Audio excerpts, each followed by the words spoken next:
My parents stopped helping me with my college tuition because I refused to attend the US Open of Tennis with them and told me this is what I get if I don't want to act like part of the family.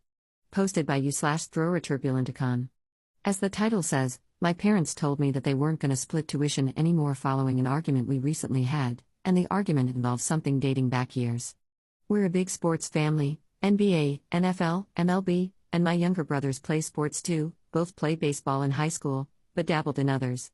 I played tennis at my community college, before transferring to my associates, and have since I was young, and I'm grateful to my parents for paying for our sports despite our differences.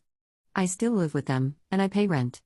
I worked 2 part-time jobs and split tuition until recently, after an argument about something dating back years. This week and last week is the US Open of Tennis, and we've watched tennis together growing up. Over the years, I've done so less and less after realizing my mom's disdain for certain players went deeper than your average rivalry dislikes.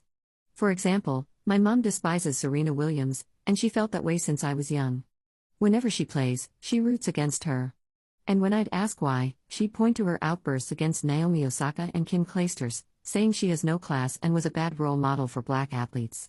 And while I understand some of the criticism against her outbursts, I disagree with her other arguments, such as her saying that she doesn't act womanly and is probably on steroids, and numerous comments about her weight that just seem hateful. I understand hating a certain player or team in a rivalry sense, but that's not what she did with Serena.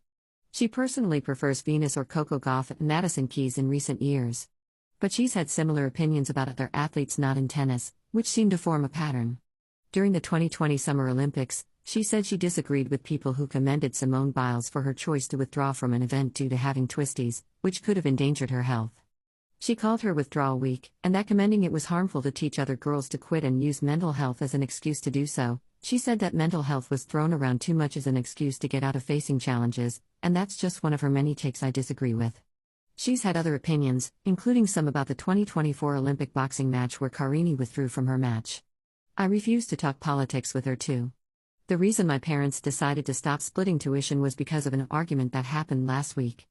My parents asked me if I wanted to attend the US Open as they were purchasing grounds passes, and as I've done in recent years, I declined.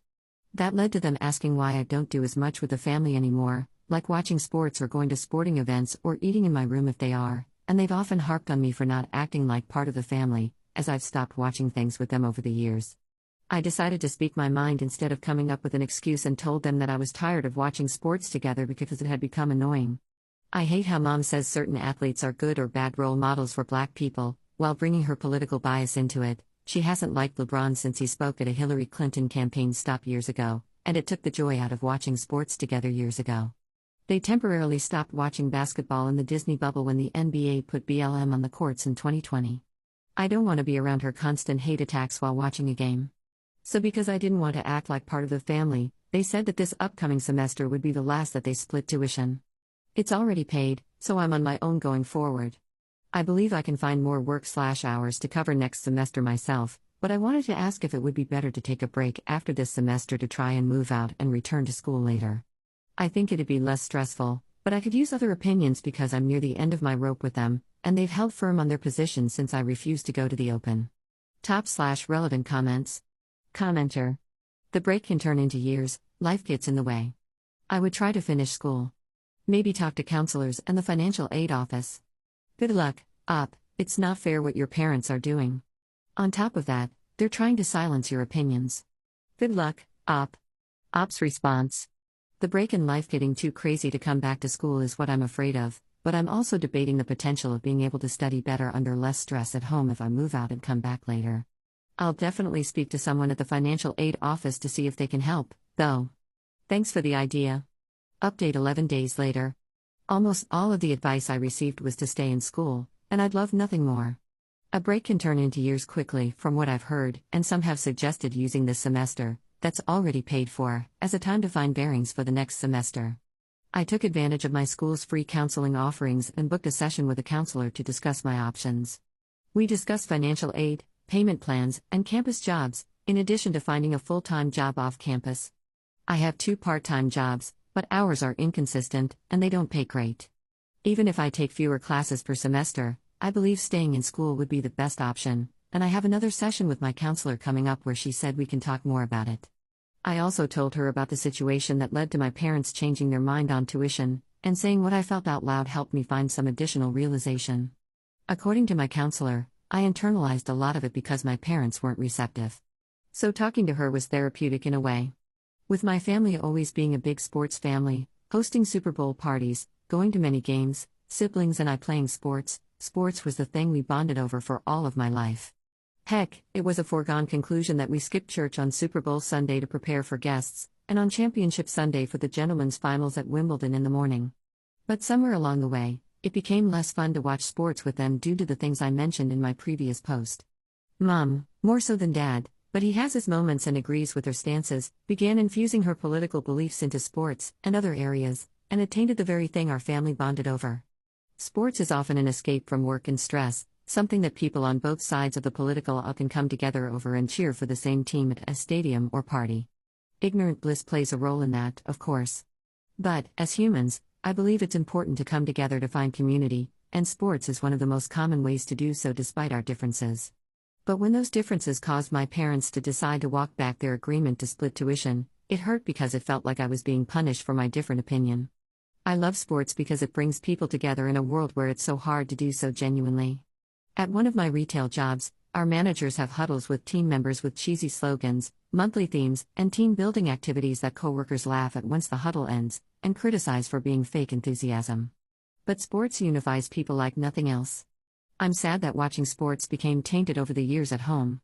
The only time sports isn't tainted in my family is when we go to my siblings' games to cheer them on, and that's because no politics are involved. Every family has their own thing, and I've seen many at church when I used to go. From musical families at church who have members in the choir or orchestra to missionary families who travel together, every family has things they bond over. Sports began to change in our family because it became less fun to watch with Mom and Dad. I'd love to move out sooner rather than later, but I'm weighing all of my options. Staying in school remains the priority, and I hope I'm able to find more work soon. I'm glad to have found a nice counselor who has options such as payment plans, though. The payment plan is the one I'm hoping to utilize. Second update 1 month later. So, I decided to take next semester off, after finishing my current fall semester, because of a recent conversation with my parents, but I'll get to that in a second. I somehow forgot to clarify that my mom is black, which would have provided a lot more perspective on my first post. A lot of people DM'd me to ask, which made me realize. So, with that out of the way, I'll get to what happened. At the suggestion of my counselor, I decided to reach out to a relative for support to have someone on my side, and that relative was understanding and offered to help with tuition since my parents wouldn't. But they also decided to call my parents, without telling me, to give them a piece of their mind, and that led to another argument. My parents didn't appreciate me going outside of the family and said it furthered their point about how I wasn't acting like a part of the family. So, they suggested that I start looking for my own place by the end of the semester because I was disrespectful. I told that same relative about what happened, despite how she called my parents, because I'll still need her help to move out by the end of the semester. I'll be taking a break from school, after this semester ends, to try and find full-time work, in hopes of having a place to myself sooner rather than later. I'm just upset about how my parents are at this point over such stupid things that are really meaningless. I fully understand/respect that I'm living in my parents' home and have no right to tell them what to do in it. But when I decide to not go to the US Open, or other sporting events in the past, or sit at the dinner table when they're watching clips or opinionist podcasts about their favorite president, I'm apparently being disrespectful. I always sit down at the dinner table when we're not watching politics and Mom's not on one of her tangents. But there used to be a rule in our home about not watching TV at the dinner table because that's where we'd talk about each other's day. I used to complain about it when I was younger, but now I miss that rule. It just sucks that choosing not to engage in political conversations is somehow being disrespectful and not a part of the family. But, I'm not surprised to be fully honest. I've kinda gotten used to leaving the room or staying silent whenever Mom goes off on her tangents in recent years. The NBA BLM jersey/court was 5 years ago in 2020, and I refused to entertain her opinion then when I was 16. Her racial remarks towards Serena go back over a decade. And while I don't support Serena's tantrums and threats she made towards an official once, it's no excuse to make such remarks towards her. Simone Biles faced similar remarks from my mom more recently during the 2020 Olympics, along with LeBron over the years too. So, when I've chosen not to watch sports with her for years now, I suppose she finally reached her breaking point because being silent is not being part of the family. If anything, I'm curious to see what life would be without having to tiptoe around them 24/7. I've already started applying for full-time work because being around them is emotionally draining. Top/relevant comments. Commenter. Imagine destroying your child's life over. Checks notes. Tennis? And not them playing tennis, watching tennis. This is totally a story that ends with "Why don't you visit me in the nursing home?" Commenter 2. It's really disheartening to hear these stories about how Trump and the MAGA cult have ruined lives and relationships. These people are pushing away their child in the name of a man and a movement that doesn't truly care about them. Imagine disowning your child and hindering their education because they happen to disagree. Commenter 3. What stood out to me was how, in this case, Op stated that her mom was making racist remarks towards Serena over a decade ago. So there's a chance that she was how she is, way before he took office too.